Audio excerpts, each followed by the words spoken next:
saudara yang dikasih Tuhan, sekali lagi salam. Berikan dulu kemuliaan bagi Tuhan kita. Tepuk tangan yang meriah untuk Tuhan. Haleluya, haleluya.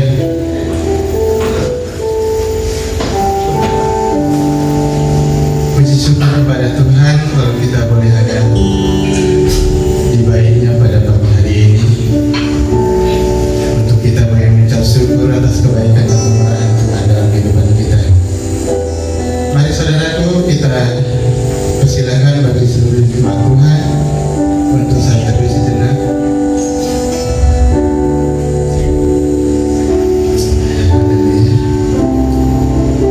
Nyatakan segala kerinduan kepada Tuhan. Apa yang ingin Tuhan lakukan, apa yang ingin Tuhan kerjakan dalam hidupmu. Percayalah bahwa Tuhan senantiasa ada. Mari kita berdoa. Selamat pagi Allah Bapa. Selamat pagi Tuhan Yesus. Selamat pagi Roh Kudus.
bahwa Dia Tuhan yang tidak pernah meninggalkan kita dan tidak pernah melupakan perbuatan tangan. Haleluya.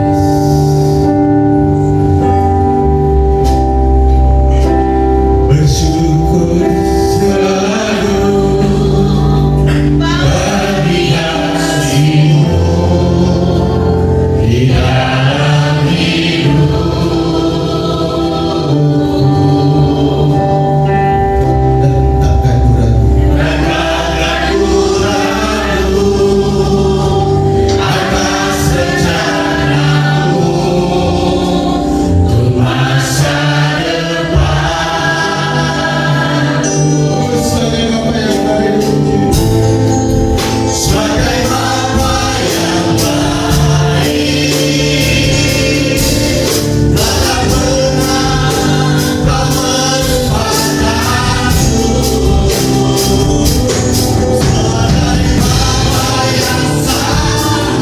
takkan pernah Kau meninggalkanku.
Kita bersukacita pada pagi hari ini dengan memuji Tuhan. Amin. Haleluya. Terima sukacita surga. Itulah kekuatan bagi jiwa kita.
berkenan Tuhan melewati hari-hari kami Tuhan. Kami dapat berjalan melalui hari-hari kami Tuhan, dan kami boleh menang Bapa, dan sungguh kami boleh berkenan di hadapan-Mu. Terima kasih Bapa di surga, terima kasih.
Memampukan kami menelaah firman-Mu Tuhan, memampukan kami boleh mengerti Tuhan firman-Mu Tuhan, memampukan kami untuk kami dapat menjadi pelaku kebenaran.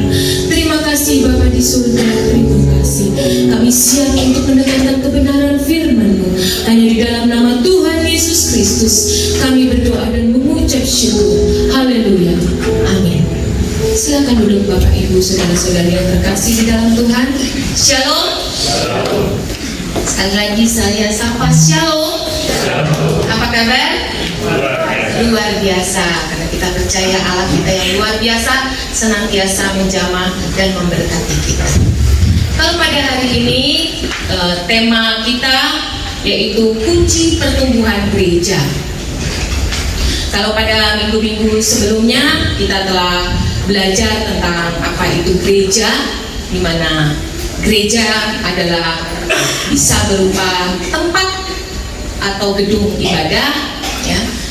Gereja juga tempat berkumpulnya orang-orang percaya yang disebut juga persekutuan, dan gereja juga berbicara tentang diri kita secara pribadi, yaitu sebagai orang percaya. Dan kita melihat bahwa gereja Tuhan itu terbentuk karena adanya perkumpulan, persekutuan daripada murid-murid Tuhan Yesus, ya, ketika mereka menantikan janji Tuhan untuk memberikan rohnya, yaitu memberikan Roh Kudus bagi orang percaya yang menjadi sumber kekuatan dan penghiburan. Dan ketika murid-murid Tuhan berkumpul, ya, ini masih cerita yang beberapa minggu lalu dan mungkin minggu lalu, murid-murid dapat berbahasa roh, ya, mereka dapat melakukan tanda-tanda dan mujizat. Dan yang luar biasa yang kemarin kita bahas juga, ada gaya hidup daripada jemaat yang mula-mula, ya, sehingga terjadi yang namanya pelipat gandaan atau jumlah bilangan daripada orang percaya ini semakin bertambah, ya, karena di dalam ayat 47 yang minggu lalu juga kita bahas, tiap-tiap hari Tuhan menambahkan jumlah mereka dengan orang yang diselamatkan.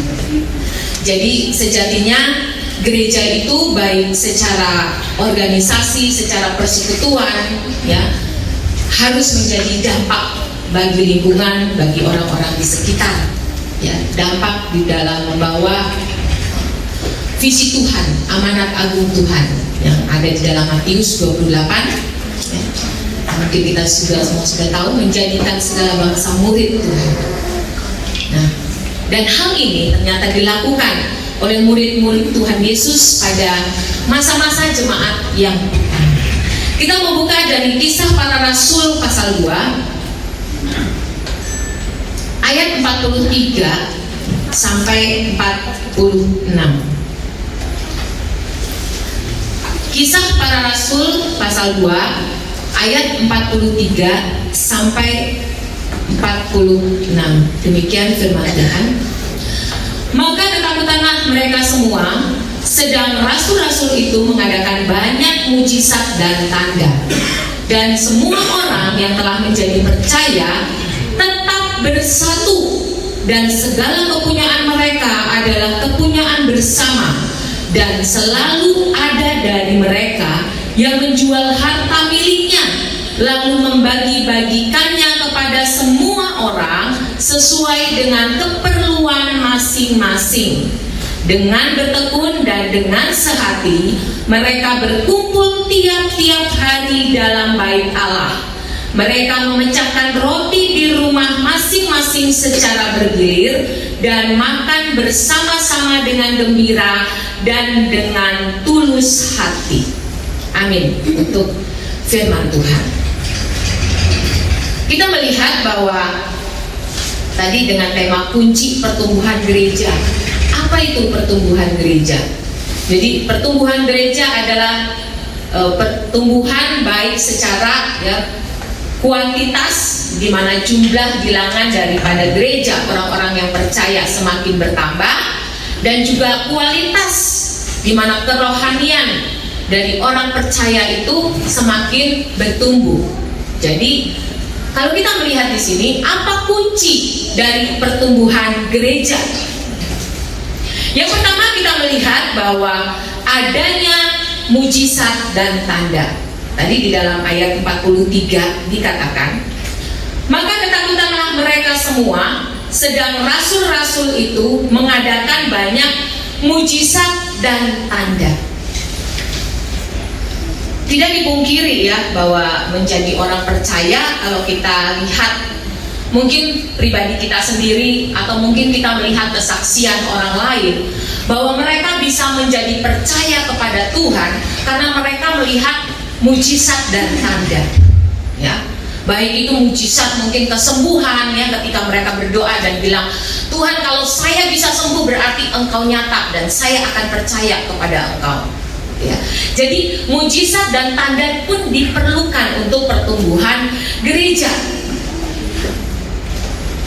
Berapa banyak kesaksian dari kita melihat tanda-tanda dan mujizat Tuhan, ya, di dalam keseharian kehidupan kita. Walaupun mungkin kita dari kecil kita sudah Kristen, gitu ya. Dari kecil kita mungkin sudah sekolah minggu, tapi kita belum merasakan sesuatu, ya, belum bersekutu dengan Tuhan sedemikian erat.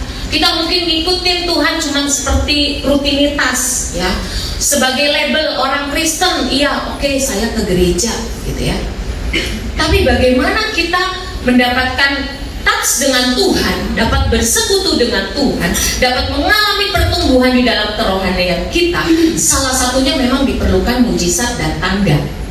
Walaupun mujizat dan tanda itu bukan harus yang spektakuler, yang besar, gitu ya.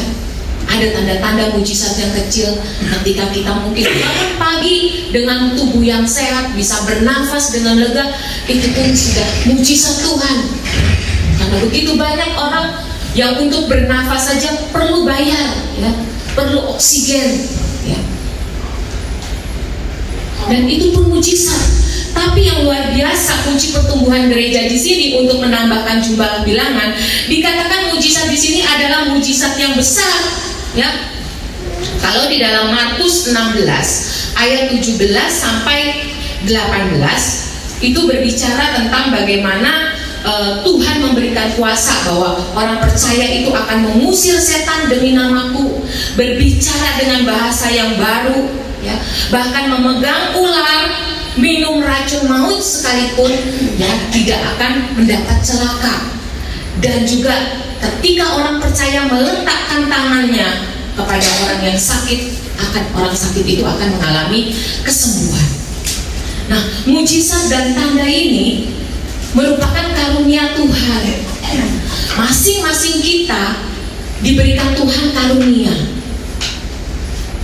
Nah, gereja yang adalah kumpulan orang percaya, yang adalah masing-masing memiliki anggota, berbicara seperti tubuh Kristus, ada karunia-karunia dalam tiap-tiap orang. Kalau di dalam 1 Korintus 12 ayat 8 sampai 10 dikatakan, Ada karunia untuk berkata-kata dengan hikmat, ya. Jadi masing-masing anggota ada yang salah satunya ada yang bisa berkata-kata dengan hikmat dan dapat membagikan itu kepada anggota yang lain. Lalu berkata-kata dengan pengetahuan, ada karunia iman, ada karunia untuk menyembuhkan, ada karunia kuasa untuk mengadakan mujizat, ada karunia untuk bernubuat, karunia membeda-bedakan roh, karunia berkata-kata dengan bahasa roh, dan karunia untuk menafsirkan bahasa roh. Ini adalah tanda-tanda. Karena sejatinya manusia itu selalu menuntut tanda, ya kan? Kalau kita lihat cerita ketika Tuhan Yesus bangkit, Thomas yang adalah salah satu murid Tuhan Yesus, yang mungkin mewakili salah satu dari kita dan banyak orang, ya, bahwa kalau belum melihat tanda, belum percaya. Tapi Tuhan Yesus katakan, berbahagialah mereka yang tidak melihat namun percaya. Jadi pertumbuhan iman kita salah satunya juga melihat tanda dan mujizat. Tapi kalau kita sudah semakin dewasa di dalam Tuhan, ketika kita nggak mendapatkan mujizat yang seperti kita mau, ya, mujizat yang dahsyat, yang luar biasa, kita akan tetap berkata terima kasih. Kita akan tetap berkata puji Tuhan. Kita akan tetap berkata Tuhan adalah penolongku dan kekuatanku. Tapi di awal mula-mula pertumbuhan gereja ada mujizat dan tanda. Selanjutnya, kunci pertumbuhan gereja yang kedua yaitu adanya persekutuan atau koinonia. Di dalam ayat 44, ya, tadi kan semua orang yang telah menjadi percaya tetap bersatu, ya, luar biasa. Kata tetap bersatu itu menggunakan kata esan epiho auto, ya. Ini satu kalimat yang sama pengertiannya dengan koinonia. Dan dilanjutkan dengan ayat 46a, dengan bertekun dan dengan sehati mereka berkumpul tiap-tiap hari dalam bait Allah. Kunci pertumbuhan gereja yang kedua adalah adanya koinonia. Ya, ayat tadi bersatu, tetap bersatu, dan mereka berkumpul menggunakan kata koinonia, yang berarti yang pertama adalah persekutuan, fellowship, yang merupakan berkumpulnya orang-orang percaya yang kepada Kristus di satu tempat yang sama, ya, seperti kita bergereja itu adalah satu koinonia dan merasakan kehadiran Tuhan. Tapi yang menarik, koinonia juga berarti partisipan, ya, kata partisipan atau partisipasi yang berarti tiap-tiap anggota itu mengambil bagian untuk saling bertanggung jawab. Ini luar biasa. Seperti Rasul Paulus mengilustrasikan juga sebagai satu tubuh, ya, satu tubuh di dalam Kristus memiliki banyak anggota. Mereka saling terkait, ya, baik kaki, tangan, kepala, saling terkait, saling membutuhkan.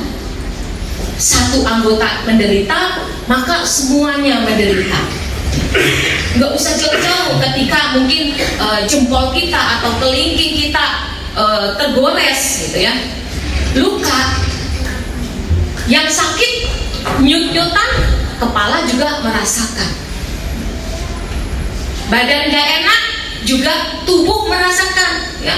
Kalau cuma tergores lalu infeksi itu tubuh, apalagi ya kalau sampai infeksi itu sampai demam, gitu ya, panas tinggi. Yang kecil aja kita tergores, kita bisa tiba-tiba teriak, aduh, gitu ya. Jadi mulut juga merasakan, gitu ya. Jadi satu sakit, semua sakit. Maka ada istilah torang semua bersaudara, gitu ya, yang beberapa waktu lalu juga didengung-dengungkan, gitu ya.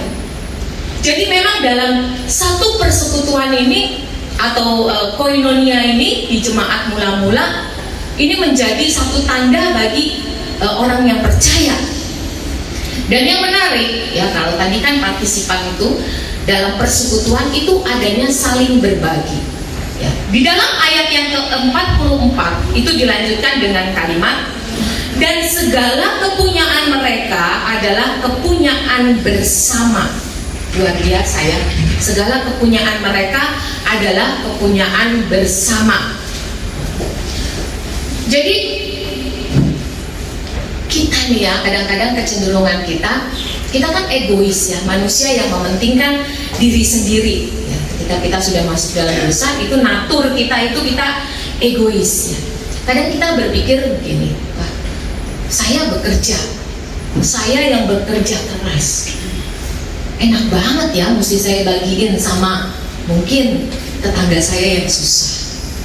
Saya yang bekerja keras dari pagi sampai tengah malam, boleh dibilang kepala jadi kaki, kaki jadi kepala. Aduh, enak bener ya, saya mesti berbagi dengan si B, saya mesti berbagi dengan si C gitu ya. Enak bener ya, dia mah tinggal nerima gitu ya, yang kerja keras saya. Itu kecenderungan kita. Tapi kita lihat bahwa jemaat mula-mula inilah yang menjadi daya tarik bagi lingkungan sekitar, karena ada satu perbedaan, karena mereka mau berbagi dengan sesama.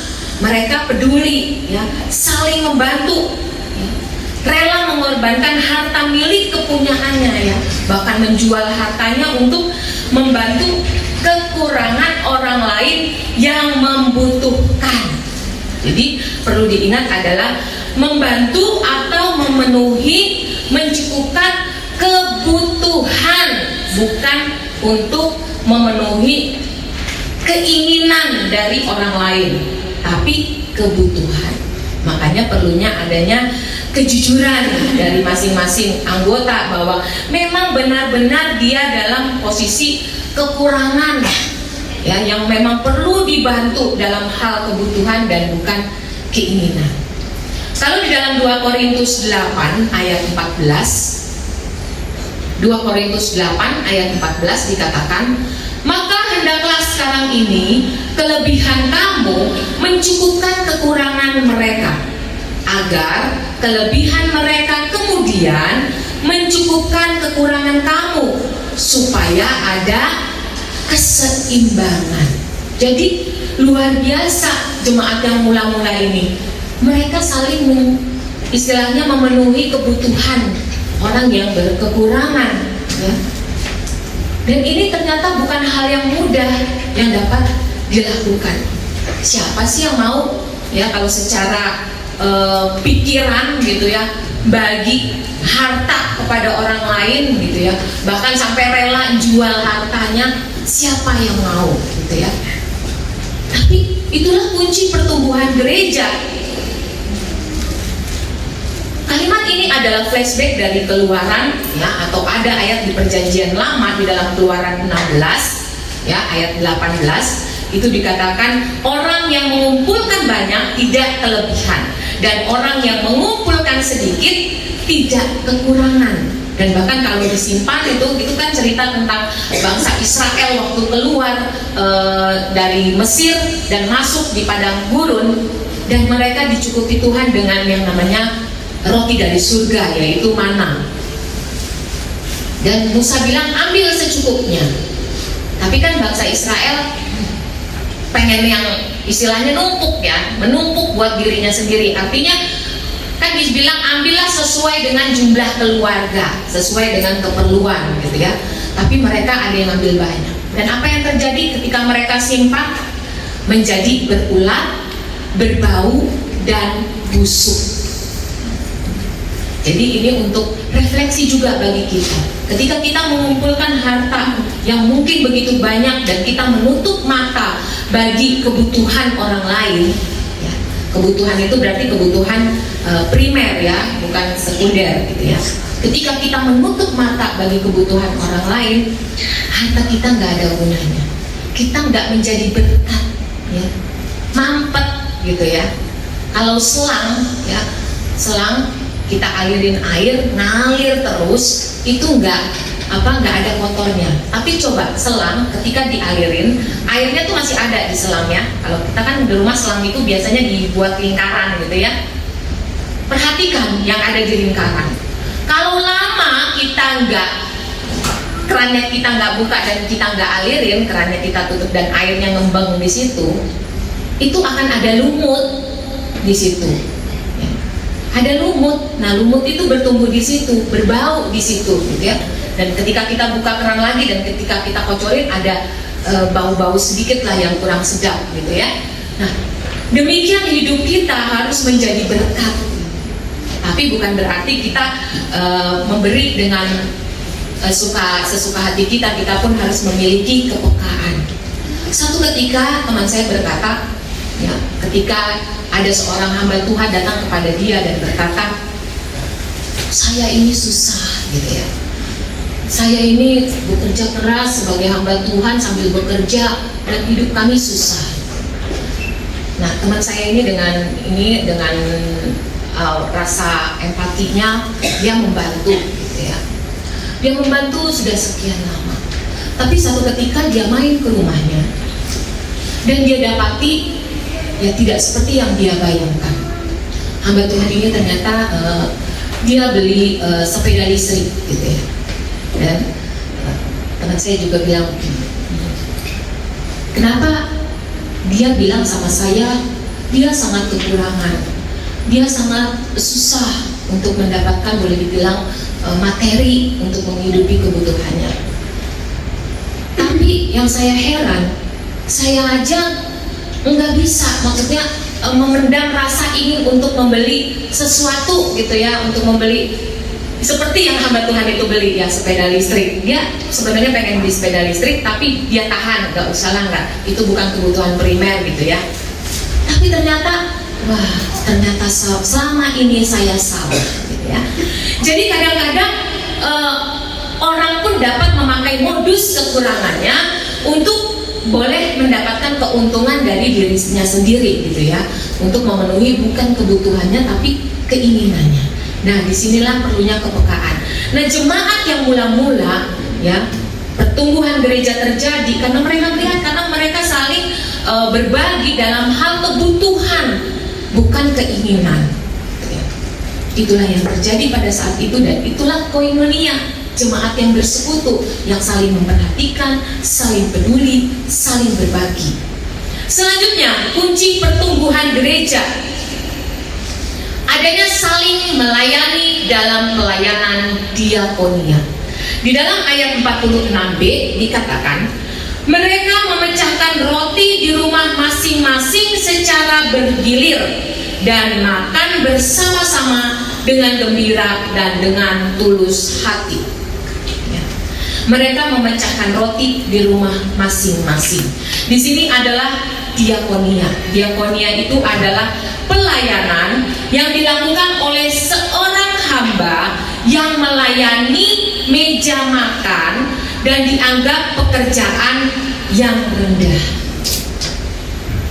Jadi sejatinya pelayanan diakonia atau pelayanan meja itu sebenarnya dilakukan oleh seorang pelayan, seorang hamba, diakonos, seorang doulos, ya, hamba. Ya.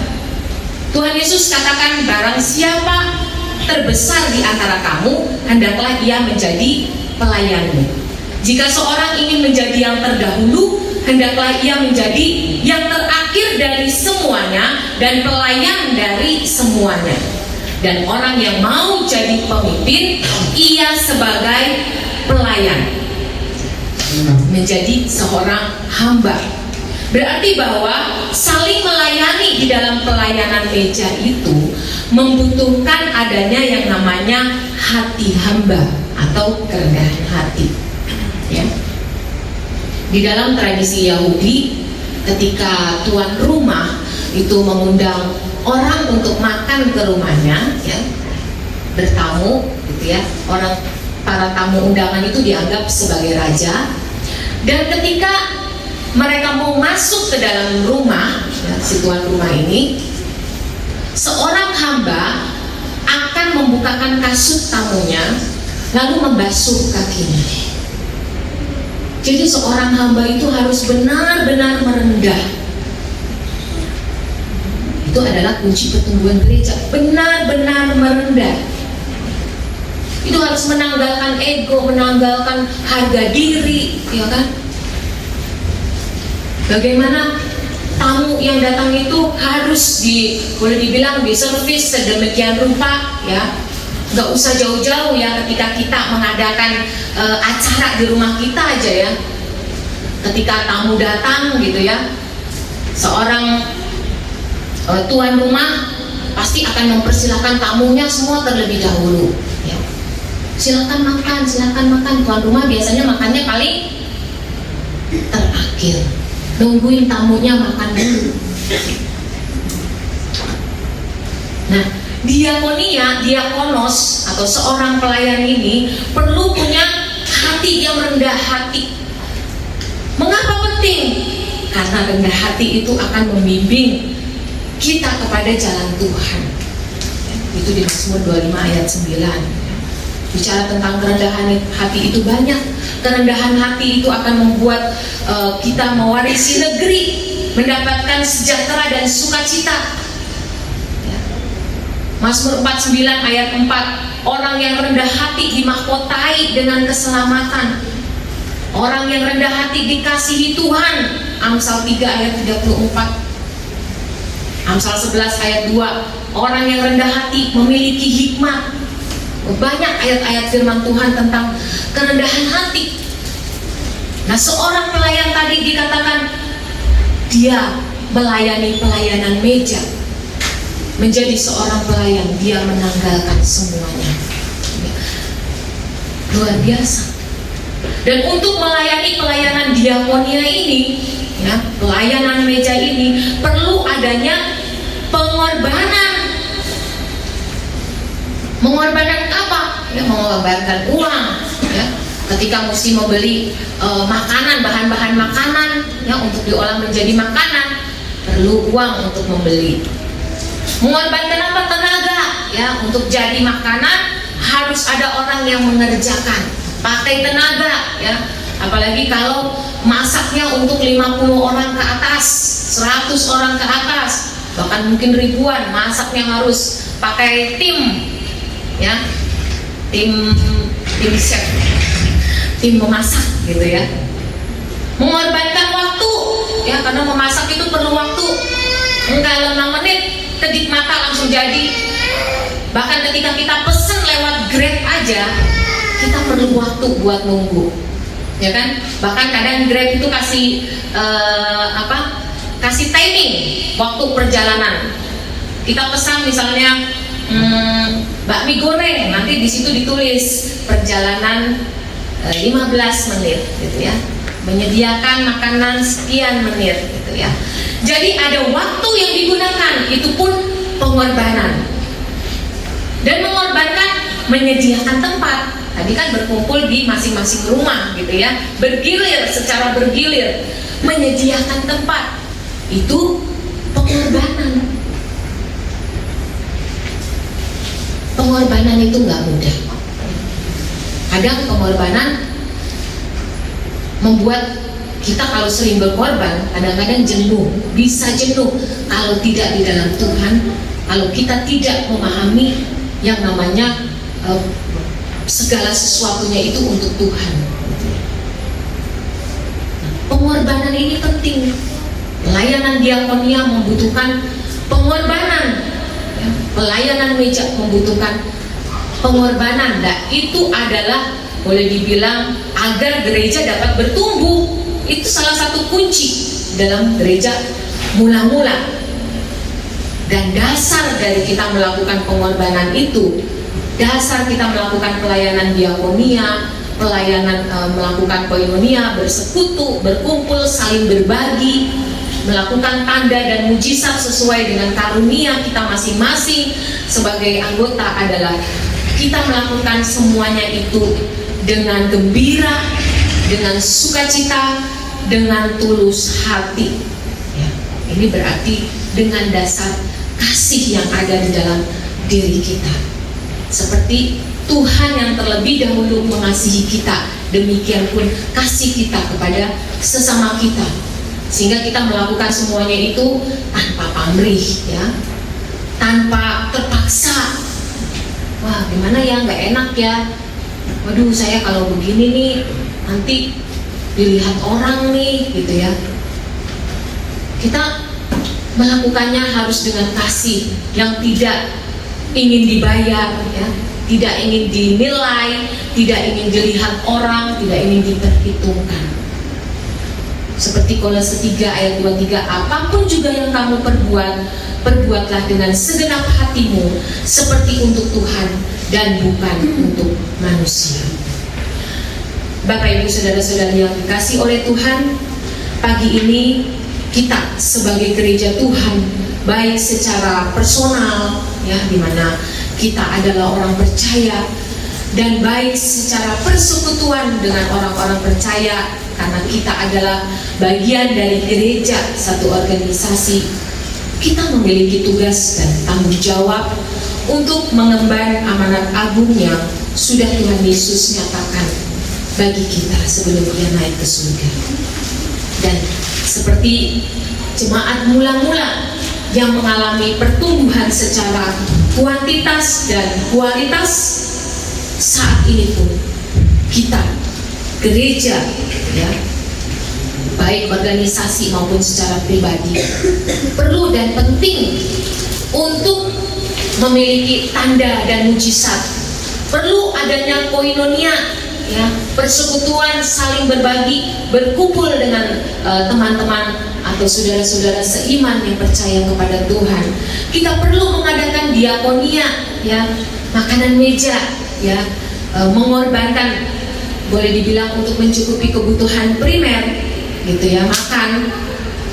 Selagi kita masih dikasih kesempatan, kita berkorban, kita rendah hati ya, kita melakukan segala sesuatunya untuk Tuhan. Dan ketika Tuhan masih memberikan kita berkat, masih memberikan kita kesempatan saat ini, mari kita berlomba-lomba ya, seperti kata Paulus, aku berlari-lari kepada tujuan.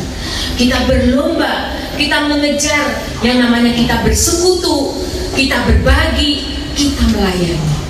Karena kita nggak tahu sampai kapan kesempatan yang Tuhan berikan kepada kita.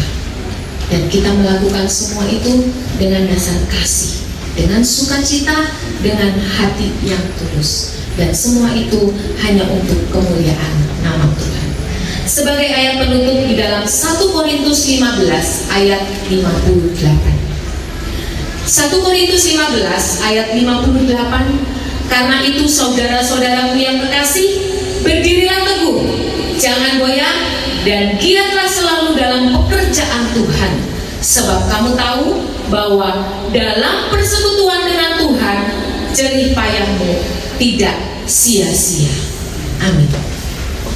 Kita mau bangkit berdiri di hadapan Tuhan, melayani lebih sungguh. Haleluya Yesus. Haleluya Yesus. Kami bersyukur di hadapan Tuhan. Engkau begitu baik Tuhan. Engkau begitu baik Tuhan. Engkau menyenangkan kami Tuhan. Memiliki hati ya Bapa, untuk kami dapat berbagi Tuhan, untuk kami dapat melakukan pelayanan gereja Tuhan, menjadi seorang hamba Tuhan. Oh haleluya Yesus. Selagi kami memiliki kesempatan yang ada Tuhan, mampukan kami Tuhan, mampukan kami Tuhan. Haleluya Yesus. Haleluya Yesus. Haleluya.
saksi-Mu Tuhan, di mana saja kami berada Tuhan, dan nama Tuhan saja yang akan senantiasa dipermuliakan.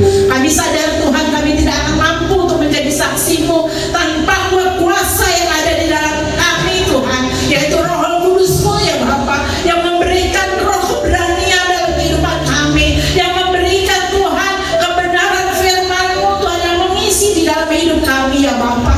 Kami tidak akan mendapat Tuhan menyampaikan kebenaran-kebenaran itu di dalam kehidupan kami jikalau kami tidak memiliki kebenaran itu ya Bapa. Oleh sebab itu Tuhan, biarlah Engkau jadikan kami menjadi Tuhan jemaat-Mu Tuhan yang senantiasa mau menyatakan Tuhan kebenaran-kebenaran-Mu dalam kehidupan kami, supaya kami boleh menjadi Tuhan surat-surat-Mu yang terbuka Tuhan, boleh menjadi Tuhan Yesus anak-anak-Mu yang menjadi saksi-saksi-Mu ya Bapa. Terima kasih Bapak di surga, Engkau pakai terus Tuhan Ibu Pendeta Eva untuk lebih hebat lagi ya Bapak, dan nama Tuhan saja yang akan senantiasa dipermuliakan.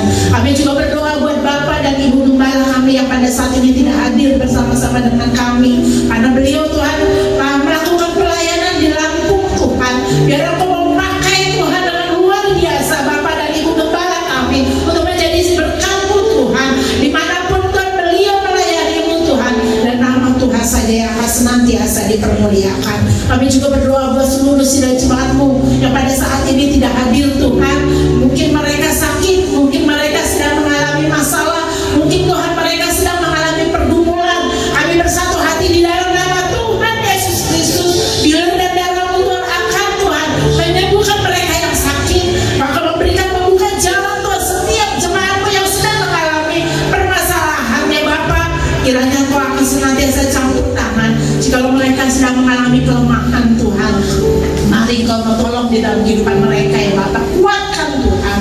Bahwa Engkau adalah jawaban di dalam kehidupan mereka, Engkau adalah Tuhan penolong di dalam kehidupan mereka, Engkau adalah perisai di dalam kehidupan mereka. Begitu pula kami yang hadir pada saat ini Tuhan, Engkau sudah memberikan kekuatan di dalam hidup kami, Engkau sudah memberikan kelegaan dan damai sejahtera-Mu dalam kehidupan kami, saat kami memuji dan memuliakan nama-Mu Tuhan, saat kami mendengarkan firman-Mu ya Bapa. Kami percaya Tuhan, 2 atau 3 orang kami berkumpul sehati, Engkau ada bersama-sama dengan kami Tuhan. Engkau sudah membebaskan kami, Engkau sudah memberikan kemenangan di dalam kehidupan kami. Kalau sebentar kami Tuhan, sebelum kami pulang, kami akan memberikan persembahan kepada-Mu sebagai rasa ucapan syukur kami di hadapan Engkau. Kami tahu Tuhan, apa yang kami miliki, apa yang dapat kami terima, itu semua oleh karena kasih-Mu. Biarlah Tuhan kami dapat memberi dan bersukacita, dan sebagai ucapan syukur kami di hadapan Engkau. Terima kasih Bapa di surga, terima kasih. Kami akan mengakhiri ibadah kami pada pagi hari ini Tuhan. Kiranya Tuhan kasih karunia-Mu akan senantiasa menyertai dalam kehidupan kami. Kita akan menyiapkan hati kita untuk kita mendapatkan berkat. Sudah dikasih oleh Tuhan, mari kita pulang dengan membawa berkat dari Allah Bapa, Allah Anak, dan Roh Kudus akan senantiasa menyertai di dalam kehidupan kita, mulai sekarang sampai selama-lamanya, sampai Dia datang